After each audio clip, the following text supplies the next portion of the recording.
Tonight, before we begin, I want you to settle into the darkness wherever you are, whether you're behind the wheel on a long, empty road, sitting in your room with the lights dimmed, or resting in bed as the world quiets around you.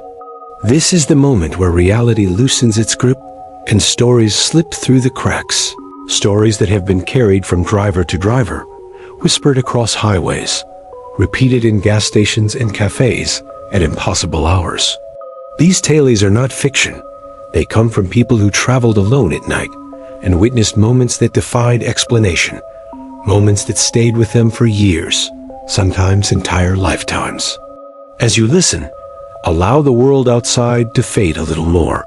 Let the silence wrap around you and enter a space where headlights cut through endless black roads and the unseen moves between shadows. Welcome once again to Midnight Roots.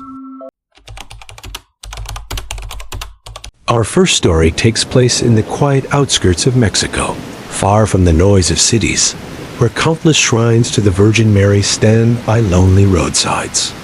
These shrines are more than decorations, they are grim reminders of deadly curves where lives were lost.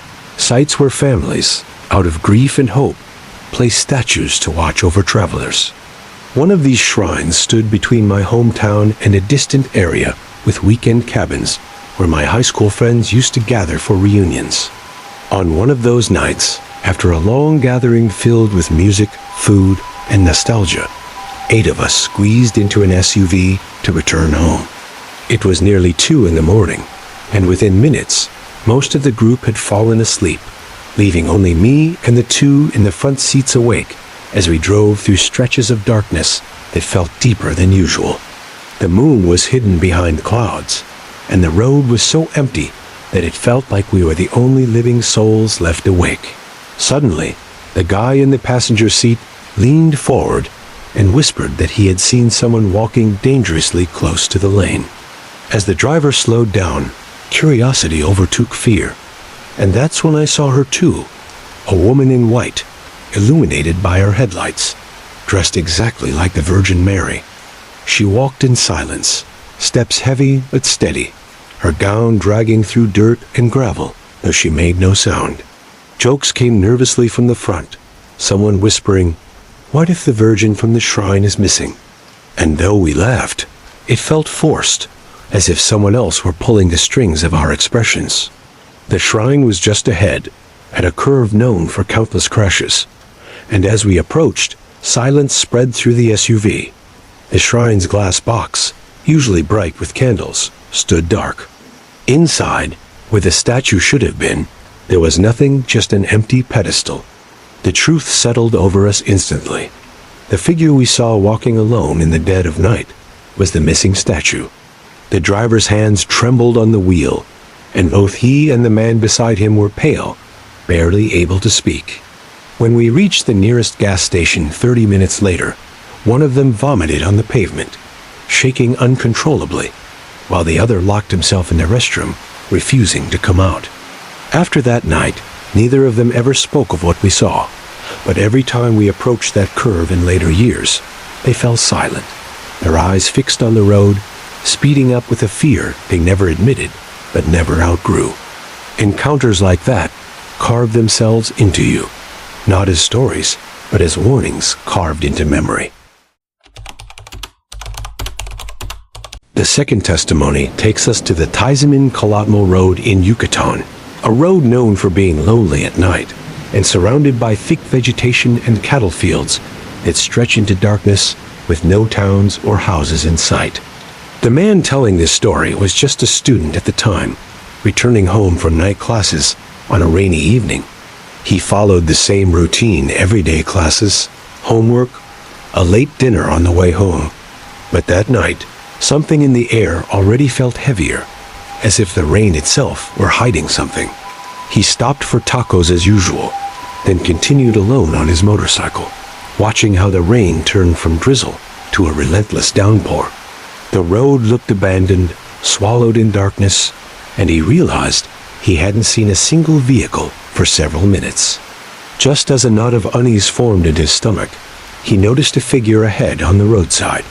As he approached, he realized it was a young girl, Soaked by the rain, her dress stained with mud.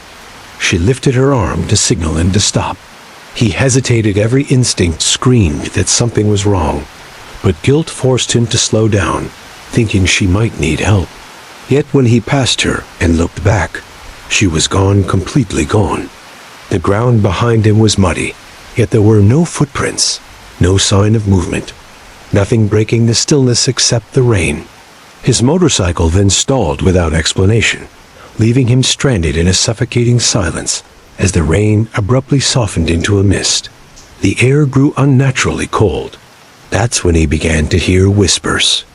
At first, it sounded like children laughing far away, but the sound grew closer, circling him, their footsteps pacing around him, though no one was there. Shadows flickered in the tall grass, but every time he turned, they vanished. The cold fear spread through his chest until distant headlights appeared behind him, illuminating the road like a lifeline. At that exact moment, his motorcycle roared back to life, as if released from a grip. He sped away without ever looking backward. When he arrived home, trembling and drenched, his parents dismissed it as imagination fueled by fatigue, but he never again traveled that road at night. Even now, years later, whenever rain begins to fall, the memory of that laughter creeps back into him as if the road itself had been alive. Our third testimony comes from a delivery driver from Monclova, Coahuila, whose job required nighttime trips along isolated rural highways. One particular night stands out in his memory. A night he and a new coworker were returning from a delivery in Acuna. Exhaustion was heavy, so to stay awake, they listened to horror stories, including one coincidentally about witchcraft in Allende, the exact town they were about to enter. They stopped for diesel and coffee at the edge of town, the warm yellow lights of the gas station providing a brief moment of safety. While the driver waited in the truck, sipping his coffee, he noticed a woman by the roadside. She wore a long black dress that moved gently in the wind. Something about her posture seemed wrong, her stillness too rigid, too deliberate, but he tried to ignore the discomfort creeping up his spine. When his coworker returned, pale and frantic, he urgently told him to drive away immediately. Once they were out of the town, speeding through the empty highway, the coworker asked in a trembling voice whether he had noticed that the woman had no feet. She wasn't standing, she was floating. Both men felt their stomachs tighten with dread as they realized they had witnessed something unnatural. Moments later, a soft laugh echoed from the cargo area behind them. A laugh too delicate and human to be an animal, yet too cold to belong to any person alive. They pulled over, grabbed a knife from the glove compartment, and approached the cargo bay slowly. When they opened it, nothing was inside except the usual packages. As they stepped back toward the cab, they heard a whistle coming from the fields around them, a whistle impossible to explain. There were no houses, no people, nothing but darkness and miles of empty land. Terrified beyond reason, they climbed back in and sped away, swearing never again to listen to horror stories when entering unfamiliar towns. But deep down, they knew the stories hadn't caused the encounter. They had simply prepared their minds for what already lived in the dark. The final story belongs to a man remembering his childhood, specifically 6th grade, when he qualified for a state chess championship. His school couldn't afford to send him, and his family had almost no money, yet his mother was determined to take him. She woke him before sunrise, filled the old car's trunk with gallons of water to cool the failing radiator, and they began the long journey through a deserted highway known for accidents and disappearances. Deep into the most isolated stretch, the engine died completely. A strange burning smell filled the air, not from the car, but from somewhere unseen. A passing vehicle slowed but continued on without helping. Minutes later, a battered pickup approached carrying 3 men whose intentions quickly became threatening as they tried to insist on towing the car despite the mother's repeated refusals. Fear settled heavily in the air as the men grew more insistent, stepping closer, their expressions revealing something far colder than simple annoyance. Suddenly, from the center of the road, walking slowly as if emerging from nothing, a tall man appeared wearing traditional white cotton clothes and carrying a lantern that flickered softly. He hummed a tune calmly, his steps steady as he approached. He placed himself beside the woman and child, refusing to leave despite the men in the pickup asking him to step away. The tension broke when one of the men in the truck glared at them with eyes so unnaturally black that both mother and child froze in fear. The lantern-bearing man simply hummed louder and steadier until, finally, the pickup drove away. Without saying a word, he continued walking down the road until he vanished into the distance. Shortly after sunrise, a police patrol found the stranded pair and escorted them to the championship. Years later, after his mother passed away, the storyteller found an old photograph of himself as a baby being held by a man the family did not recognize. A man wearing the same clothes, with the same face, the same lantern, unchanged by time. The realization broke him. The stranger who had saved them on that road was not just a man.